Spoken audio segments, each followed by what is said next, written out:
Formalmente, buenos días. Es a 1 metro. Yo estoy a 1 metro tuyo, más de 1 metro tuyo, ¿verdad, Merton? Que tú estabas tosiendo.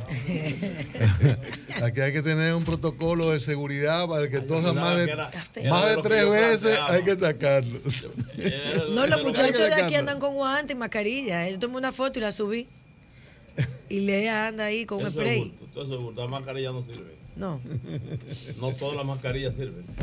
Si hay un especial de mascarilla de 300 pesos, es igual que usted andar con nada. Recuerden no que la mascarilla sugerida es la mascarilla tipo H5 porque tiene más capacidad de aislar y que se recomienda que use mascarilla quien tiene coronavirus y o gripe. Miren, o sea, quien tiene el síntoma tiene para evitar al otro, quien está sano no tiene por qué usar mascarilla. Coronavirus, se ha dicho mucho sobre eso. Coronavirus. El gobierno hizo, el Consejo de Gobierno ayer, la verdad que se creó expectativas de que luego de concluido se anunciarán las medidas. No se anunciaron y cuando Montalvo anunciaba que el presidente hablaría hoy, una gran decepción.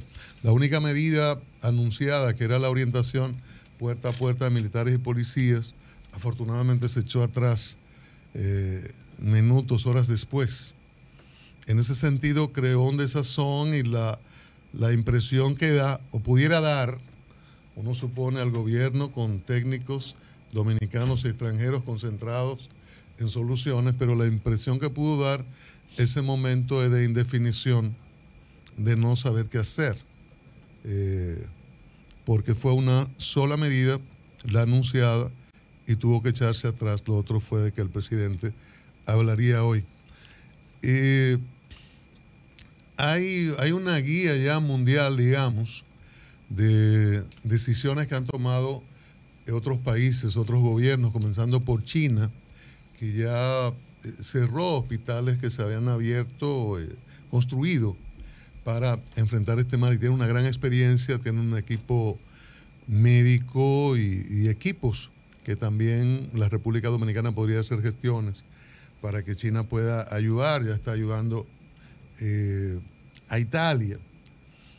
Hay un conjunto de medidas conocidas, muchos cierres en España, Italia, Alemania, restricción de vuelos, cierre de fronteras, centros educativos cerrados, lugares de diversión, etcétera. Nosotros tenemos esa guía, pero República Dominicana tiene sus particularidades. Aquí hay más del 50% de actividad informal y eso es una gran diferencia.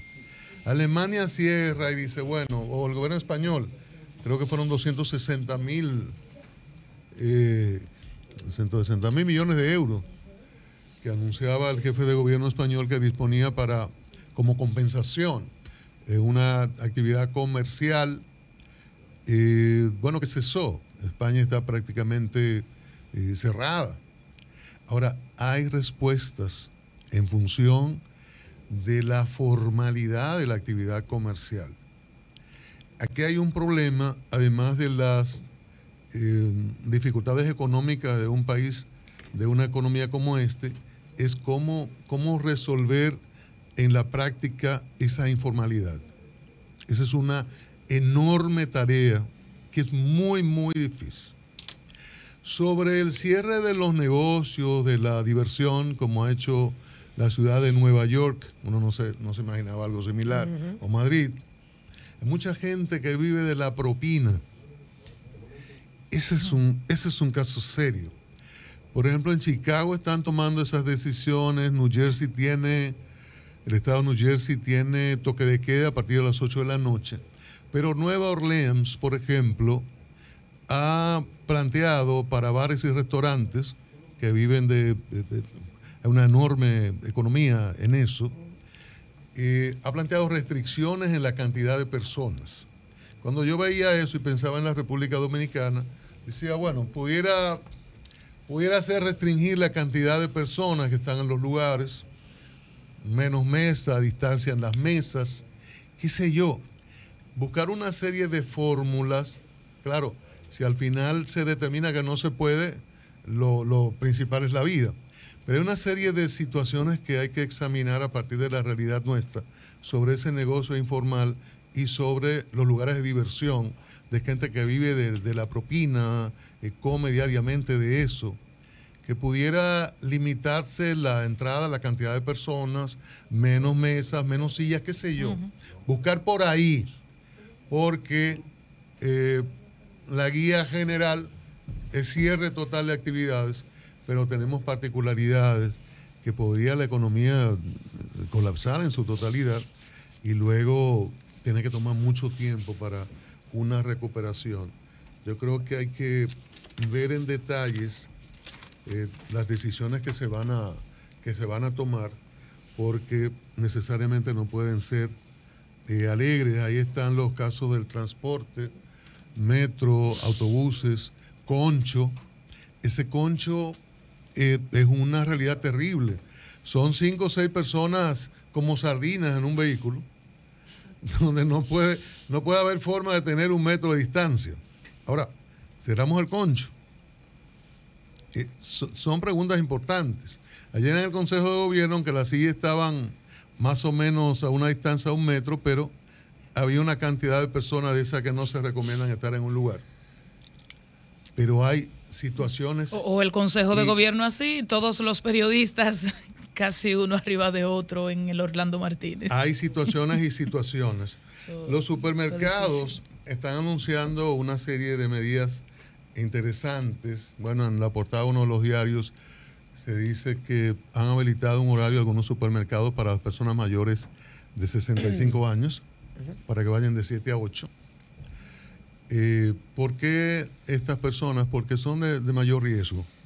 Entonces, es una medida, creo que inteligente. Las personas mayores se despiertan muy temprano, pueden ser protegidas en ese horario.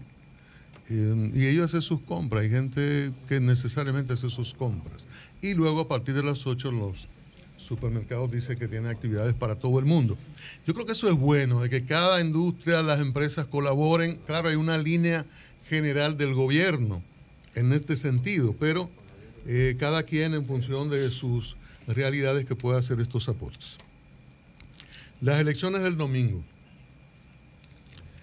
¿Qué pudo contribuir al descalabro del Partido de la Liberación Dominicana? Que yo puse ayer en Twitter que el PRM arrasó y algunas personas me contradecían. Pero realmente arrasó. Ahora, ¿qué pudo haber contribuido con esto? El tema de la corrupción, que en las encuestas ya salía privilegiado en un segundo lugar, lo relativo a la impunidad. ¿En qué medida el caso de Brecht pudo contribuir con todo esto? Los manejos de Procuraduría sobre una serie de hechos. ¿Qué peso tuvo la suspensión del proceso de febrero?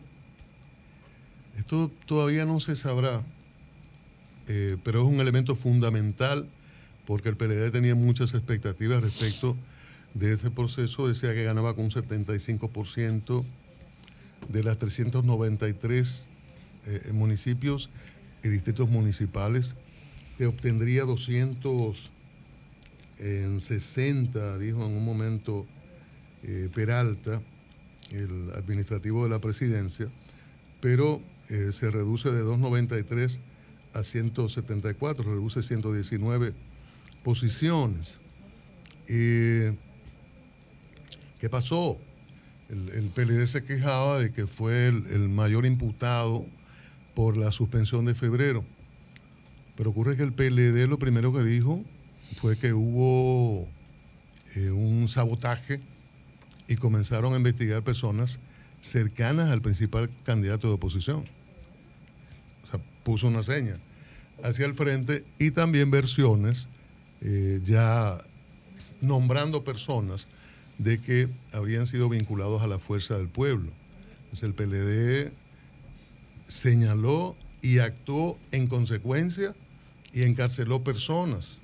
Entonces no entiendo mucho esa queja que dijo el PLD sobre la imputación de febrero. De todos modos, está pendiente la investigación que hace OEA para saber de dónde vino esto, si fue una incompetencia técnica, si fue realmente sabotaje, si fue una intención de fraude que no pudo concretarse y hizo colapsar los equipos.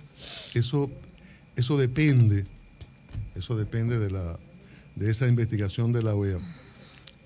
¿Cómo pudo influir la concentración en la Plaza de la Bandera, los cacerolazos, los scratches? Evidentemente que esto tuvo un peso importante. ¿En qué medida una mayor observación? Aquí se metió todo el mundo, las elecciones más observadas. ¿En qué medida esa observación redujo las posibilidades de diabluras que hacen los partidos? Y cuando los partidos hacen estas cosas, que lo han hecho todos, pero siempre uno atribuye mayor posibilidades al partido de gobierno. El partido de gobierno ahora, el partido de gobierno ayer, el partido de gobierno anteayer. Pero además, porque la oposición se quedó sin dinero. Yo decía aquí en un comentario que la democracia nuestra era tan coja que los procesos dependían del Ejecutivo y que para estas extraordinarias o reanudación de las suspendidas, el proceso dependía de que el gobierno otorgara dinero y que incluso el dinero de la oposición dependía de ese dinero que diera el gobierno. Al final yo no sé si el dinero llegó a los partidos, Faride, porque se entregó una parte para la organización de entrega de los partidos, pero los partidos tuvieron poco dinero y el que tuvo mayores posibilidades económicas en esto fue el partido de gobierno, el Partido de la Liberación Dominicana, que, bueno, por esa misma condición. Eury decía ahorita sobre la abstención, gente con miedo al coronavirus y otros factores, y la frustración de febrero, pero yo digo, si va más gente a votar, el PLD iba a salir mucho más afectado, un segundito, Julio, mucho más afectado en esto. Y finalmente, me parece que el PLD toma un camino lógico, ¿verdad? En la campaña política, en la lucha política. Decíamos que era un tema de distritos municipales y alcaldías, y que febrero definía mayo, pero como ha habido una gran derrota ahí, bueno, pues entonces son los resultados finales en votos. Yo creo que en la campaña tienen que tomarlo por el lado en que mejor puedan manejarse, y por eso el PLD dice, bueno, estamos prácticamente empate, pero la realidad es que ha sido una gran derrota para el Partido de la Liberación Dominicana, sobre todo si vemos el anterior proceso en que el PLD, aunque eran unas elecciones de otra naturaleza, y vamos a mayo a la de esa naturaleza, tuvo 62% en el voto y ahora su voto nacional es de 40%. Cambio y fuera.